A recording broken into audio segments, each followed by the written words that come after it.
Welcome viewers to this series of lectures on Harappan Civilization, and having discussed the subsistence pattern and various geographical features, resource utilization by the Harappans during the Bronze Age period or the mature phase of the civilization ranging from 2500 BCE to around 1700 BCE.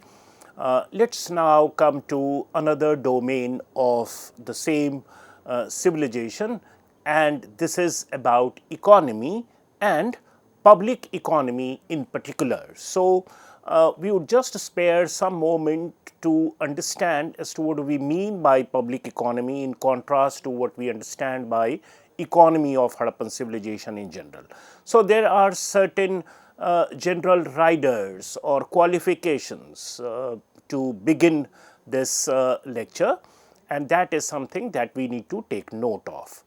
Now, when we say public economy in particular, what we mean here or how we segregate it from the bigger domain of economy, which is about almost doing everything in order to eke one's livelihood, or how they lived, how they earned, how they saved, how they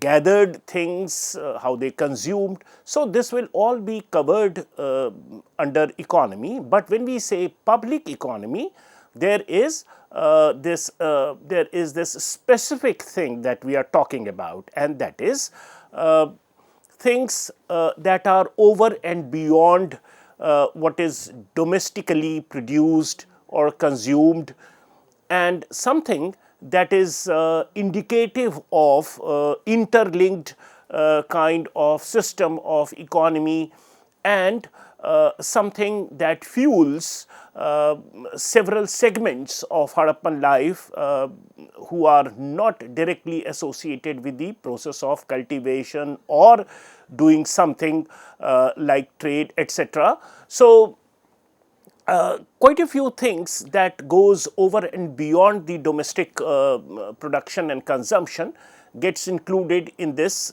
public economy. And just to give you a sense, we all understand and we all have some bit of an idea about the GDP of India today. And if you look at India's private consumption, then 62% of our GDP, nominal GDP, is actually consumed in private sense. So, it is only the leftover 38% that enters the public economy as such. The rest of it is consumed by the producers themselves. So, it is this 38% approximate figure I am quoting, which sustains several apparatus, administrative, legal, educational, etc., who are not directly associated with cultivation or not directly associated with production process as such. So, obviously, when we are talking of Harappan civilization, we have to keep in mind that we do not have access to the written sources of Harappa, and therefore, we have to rely on whatever is archaeologically available to us as evidence and apply some bit of common sense, also use comparative method with the contemporary method to analyze things in terms of what could be possible, what could have been possible, what could have been attainable, what could be understood understood as true for those times, because there were simultaneous or contemporary Bronze Age civilizations existing in Egypt and Mesopotamia and so forth, with whom Harappans even transacted. So, trends, norms, methods which we can extend to the Harappans in order to make better sense of whatever is archaeologically available to us as evidence, also is derived from what was perhaps being done in the realm of possibility in the contemporary Bronze Age civilizations. Similarly, The other rider or qualification that we have to apply here is that some Harappan artifacts are reflective of an elaborate and wide-ranging context than mere household. So, obviously, when there is a household, we would presume that they must be doing something to sustain themselves.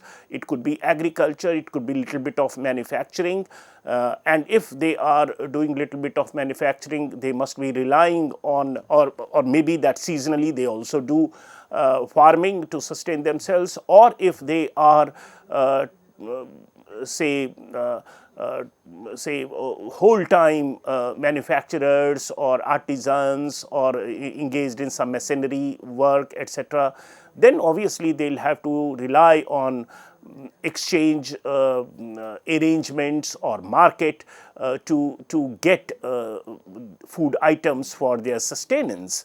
So, over and beyond their domestic consumption, what is entering the formal transactional market of Harappan civilization is what we are concerned with. And there are some artifacts, there are some structures, material structures, which are reflective of an elaborate and wide-ranging context than the mere household.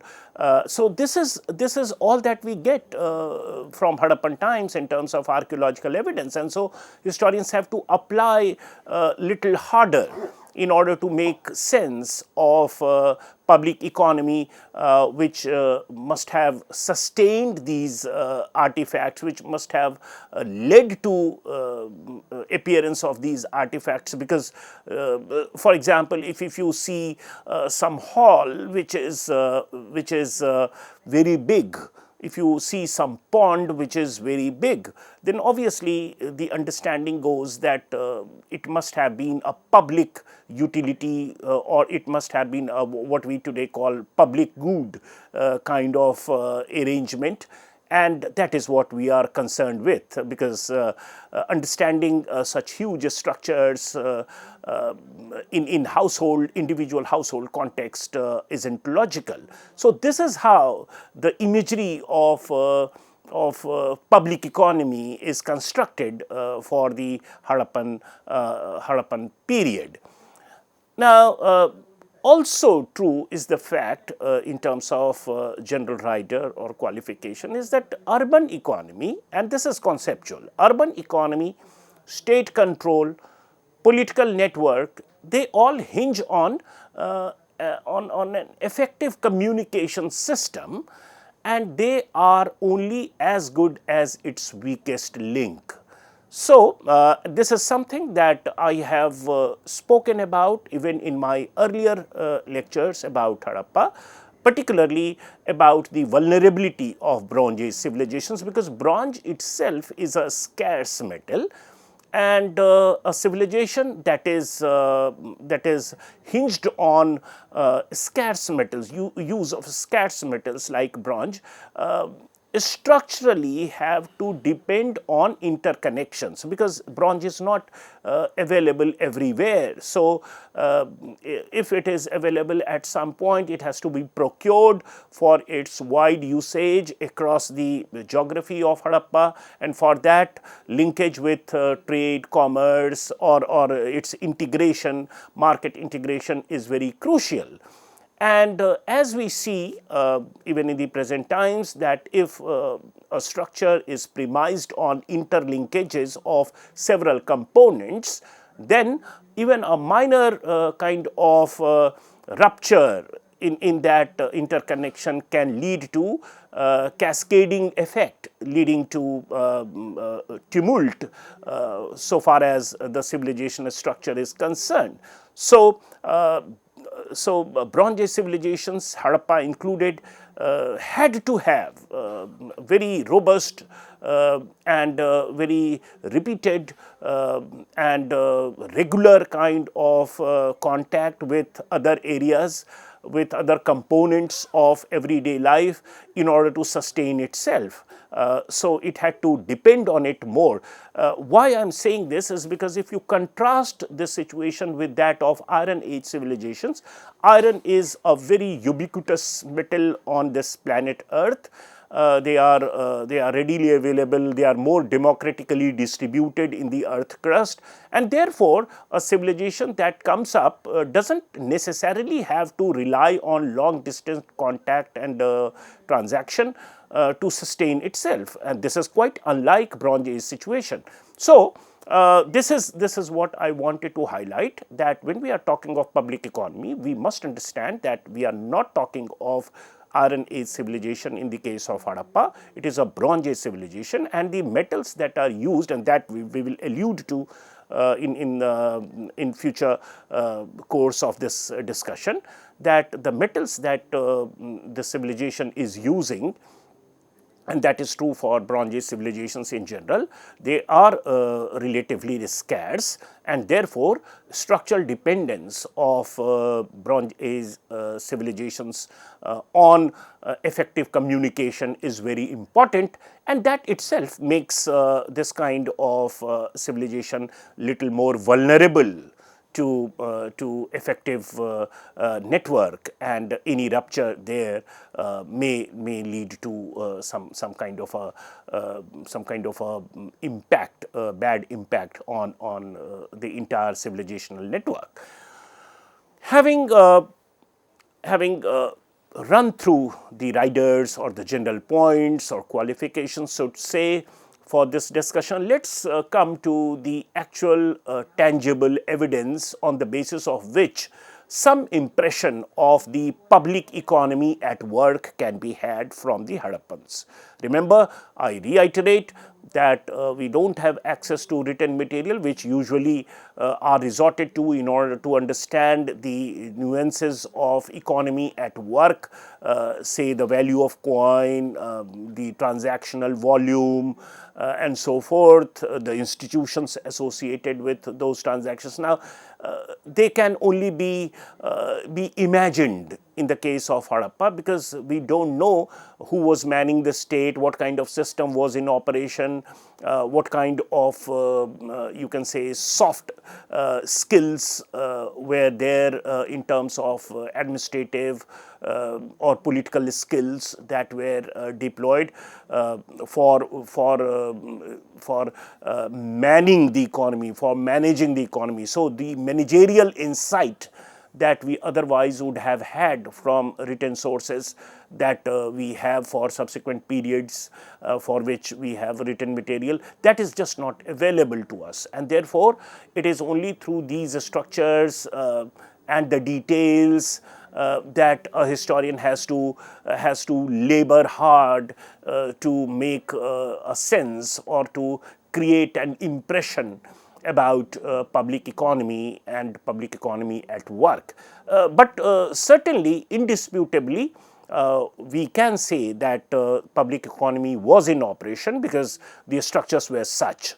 Or if there is some, say, craftsmanship specimen of very fine make, then also one will have to presume that it would not have been the work of some casual worker who for most of the time during the year does farming, and on say leisure time he makes something which is of artisanal value, which is of say aesthetic value and so forth, because the craftsmanship is very good. So it calls for very specialized kind of training, and that presumes that he would not have been a casual artisan, rather a full-time artisan. And if he is a full-time artisan working in some kind of a factory site, then his upkeep and his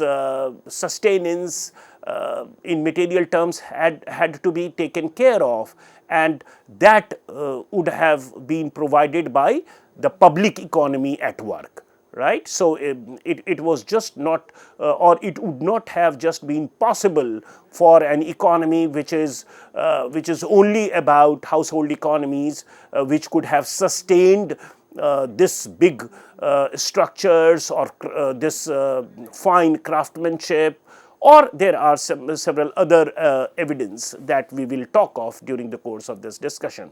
So, it is in this sense that one has to make sense of what we get as evidence from Mohenjo-daro, the pillared hall. So, right close to the Great Bath, the iconic Great Bath, we have a huge pillared hall at Mohenjo-daro, which is 25 meters in length, and that obviously doesn't appear to be the house of some person because of the structural specificities and the dimension that we just mentioned. So, maybe that it could have been used for hearing purpose, public hearing purpose by some rulers. Now, who that ruler was, what kind of system was in operation, that of course we don't know, but the sheer size and location of the pillared hall at Mohenjo-daro attests the public character of the building. And obviously, this is symptomatic of public economy at work. So, there is some public administrative transaction that is happening, and there must have been public economy at work which would have sustained it. Similarly, in your school textbooks also you must have read this numerous times that at Harappa, at Lothal, at Mohenjo-daro we have evidence of storage facilities, grain storage facilities, because there are some charred remains of grains strewn nearby, and the structures are such where some kind of pounding of grain could also be done. So, these storage facilities are again or these storage facilities on account of its size and dimension cannot be understood within the domestic precincts. So, what is it that we are talking of here? That it is, or it best is understood as a storage facility which is public in nature. So, it is for public good, it is for maybe storage for the city, or there could be several other storage facilities which would have stored the grains for future consumption, and it could have supplied the grain consumption to a particular city. And this is something that is true of the morphology of towns and cities even in the present times. If you look at the morphology of a city today, on the outskirts you will invariably find storage, huge say in India FCI godowns and so forth, Food Corporation of India godowns. Then on the periphery, if you enter a city through railways, you will discover there are powerhouses, there are several other infrastructure or oil depots, right. You have Hindustan Petroleum or Indian Oil depots. These are a very usual sight if you enter a city using a train, you will invariably see them. Now, what are they? They are certainly not for domestic consumptions. Of course, we all store oil and grain at our houses also, but the dimension and the structure that we are talking of obviously is much huge than this, and it is symptomatic of public economy at work. So, it is in this sense that these storage facilities at Harappa are best understood, because the dimension here that we are talking of, for which we have evidence, is 986 square meters at Harappa, at Lothal it is 832 square meters, at Mohenjo-daro it is 750 square meters. So, obviously, that is over and beyond the domestic precincts that we have to understand them. So, this must have stored grains for more than the local produce. There must have been say recurrent supply of grains from far off areas, from hinterland, and it could have been stored at one place in the outskirts of a city, or maybe even in the city at that point of time. or it is also symptomatic of goods in transshipment, because if we are talking of some say port like location which Lothal is representative of, then it could have been procured even using waterways or seaways. So, at Lothal we have the seals which are not of local make. So, that again is a pointer towards some transactions happening with far off areas, because these seals generally are Harappan seals are understood in the context of authentication of merchandise. And if they are not local in character, obviously these transactions must be happening with some other cultures, civilizations, and quite possible even Mesopotamians. So, that is important, and it again pushes us into contextualizing this in the frame of public economy at work. So, they are not indicative of a small value consignment. However, at Lothal there are no charred remains of the content, but this is what we can make of so far as the context of such findings are concerned. Now, obviously, the other dimension will not talk much about agriculture, because that's understood that it is a very direct kind of enterprise for consumption and sustenance. But we are talking of what enters the formal market, which allows the public economy to function. So, looking at the crafts and metal works, which again constitutes a very rich repository of Harappan findings in material terms, we have several stone weights, and they are found from numerous sites. Of course, the data that I am using is little old. With the recent excavation reports, actually it should be much more than this. So, but this particular number also tells us that there were several sites from where very standard stone weights used during the Harappan times have been found, and they are numerous. They are more than 25 in number. In Mohenjo-daro itself, we have more than 200 weights. So, when we say more than 25, that means stone weights of 25 kinds. And in Mohenjo-daro itself, we have more than 20 weights. It means that of one kind there could be numerous weights. So, like today we say 1 kg weight. So, there could be 10 stone specimen which is weighing 1 kg, which was used for weighing purpose and so forth. So, in that way these figures are to be understood. Chanhu-daro, again more than 100 weights. So, these weights are based on a system of multiples of 2 and 10, and also fractions of 1:2, 1:4, 1:16. Now, this is something that we carry over as legacy even to the present times, because if you see the weight standards that we use in India today, we again use the same kind of multiples and fractions. For example, 250 gram would be 1/4, 500 grams would be 1/2, and when we say 1/16, what we mean is that for example, with reference to truthfulness of something or completeness of something, we tend to use this expression in Hindi, 16 aane sach.